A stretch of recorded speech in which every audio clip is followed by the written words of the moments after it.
आज आपण एका अशा पवित्र ठिकाणाबद्दल बोलणार आहोत जिथे गेल्यावर मन शांत होतं आणि एक वेगळाच भक्तीचा उत्साह जाणवतो. आपण बोलतोय आपल्या सगळ्यांच्या लाडक्या दख्खनच्या राजाबद्दल, म्हणजेच श्री क्षेत्र ज्योतिबा मंदिर आणि कोल्हापूरच्या अंबाबाईचं रक्षक आणि आपल्या महाराष्ट्राचं कुलदैवत. या देवाचा इतिहास खूप मोठा आहे आणि खूप महत्त्वाचा आहे. हे मंदिर केवळ देवाचं ठिकाण नाही, तर तो आपल्या संस्कृतीचा आणि जिंकण्याचा एक जिवंत पुरावा आहे. आजच्या व्हिडिओमध्ये आपण बघणार आहोत ज्योतिबा देवाचा जन्म कसा झाला, हे मंदिर कोणी बांधलं आणि चैत्र जत्रा नक्की काय असते. सगळ्यात आधी आपण ज्योतिबा देवाच्या जन्माची गोष्ट पाहूया. खूप वर्षापूर्वी या भागात रत्नासूर नावाचा एक राक्षस होता. तो लोकांना आणि ऋषीमुनींना आणि देवांनाही खूप त्रास देत होता. त्याचा त्रास दिवसेंदिवस वाढत चालला होता.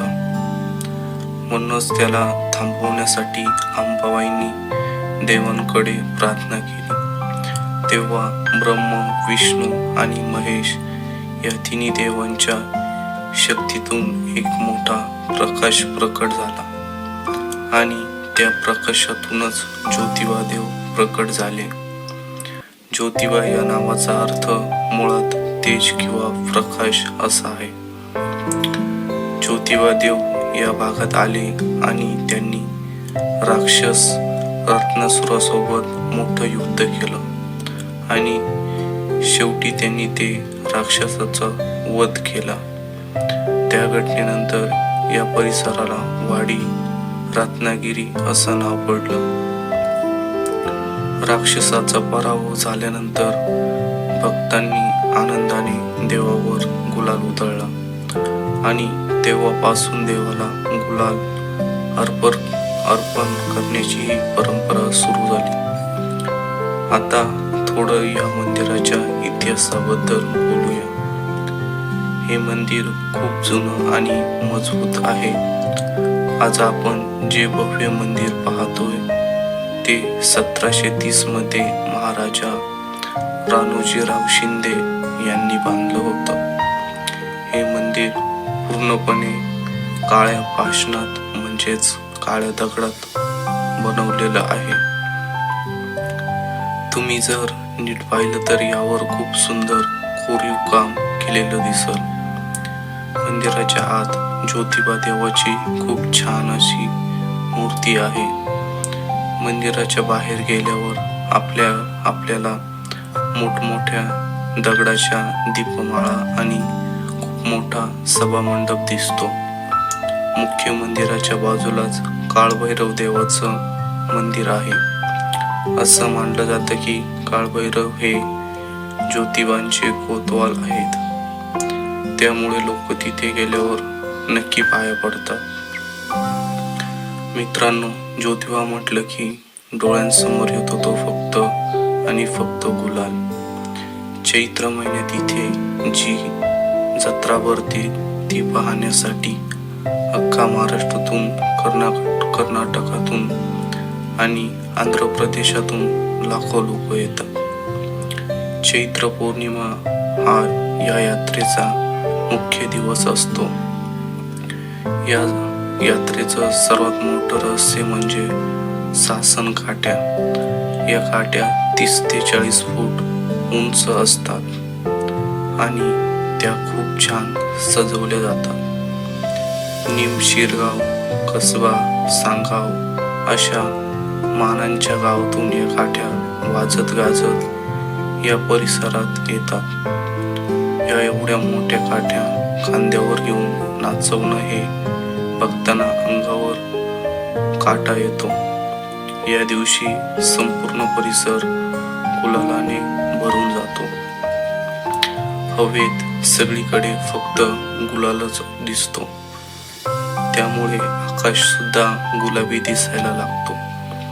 जेव्हा लाखो लोक एका सुरात ज्योतिबाच्या नावानं चांगभल अशी जयघोष करतात, तेव्हा तो आवाज ऐकून मनातली सगळी भीती निघून जाते आणि एक वेगळीच शक्ती मिळते.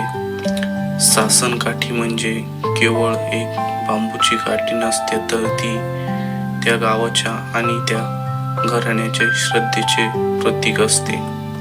ही काठी सजवण्यासाठी रेशमी कापड, मोरपिसे आणि फुलांचा वापर केला जातो.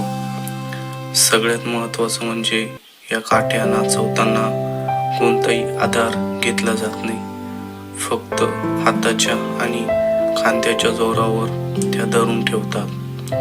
हे करताना जो उत्साह असतो तो बघून असं वाटतं की साक्षात देवाचीच शक्ती या भक्तांच्या अंगात आली आहे.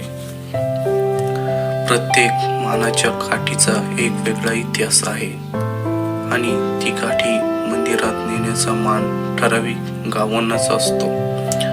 ज्योतिबाच्या या पवित्र परिसरापासून थोड्या अंतरावर यमाई देवीचं खूप सुंदर मंदिर आहे. असं म्हटलं जातं की ज्योतिबा देवाचं दर्शन घेतल्यावर तोपर्यंत तुम्ही यमाई देवीचं दर्शन घेत नाही तोपर्यंत तुमची यात्रा पूर्ण मानली जात नाही.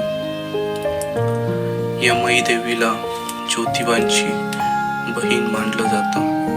जत्रेच्या वेळी जेव्हा देवाची पालखी निघते तेव्हा ती यमाई देवीच्या भेटीला जाते. आणि आणखी एक महत्त्वाची गोष्ट म्हणजे ज्योतिबाच्या या परिसरात असलेले 12 ज्योतिर्लिंग तुम्हाला कदाचित माहीत नसेल, पण एकाच ठिकाणी 12 ज्योतिर्लिंगांचे दर्शन घेता येते अशी मान्यता आहे. त्यामुळे ज्यांना लांबच्या प्रवासाला जाणे अशक्य असतं ते भक्त मोठ्या श्रद्धेने इथे येतात. इथल्या प्रत्येक कानाकोपऱ्यात एक वेगळीच ऊर्जा जाणवते. तुम्ही तिथे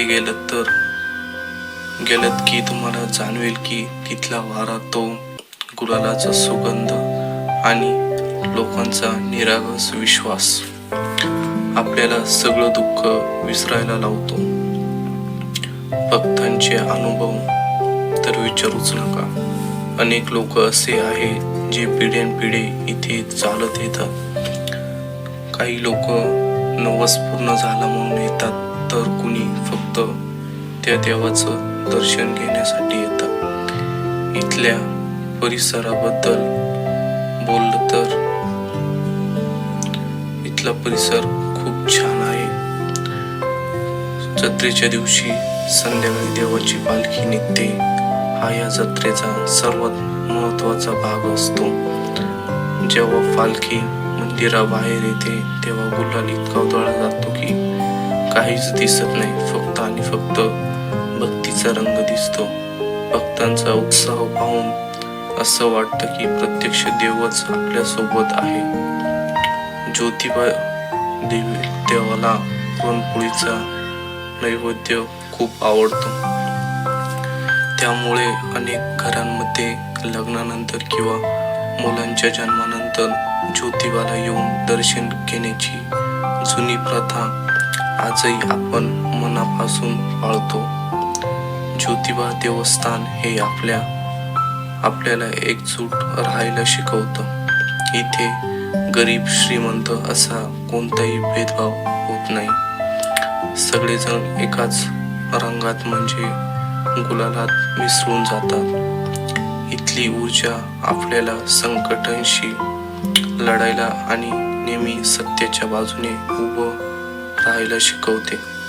तर मित्रांनो, कोल्हापूरच्या ज्योतिबा देवाचं हे ठिकाण फक्त एक मंदिर नाही, तर हजारो लोकांच्या श्रद्धेचं आणि विश्वासाचं केंद्र आहे.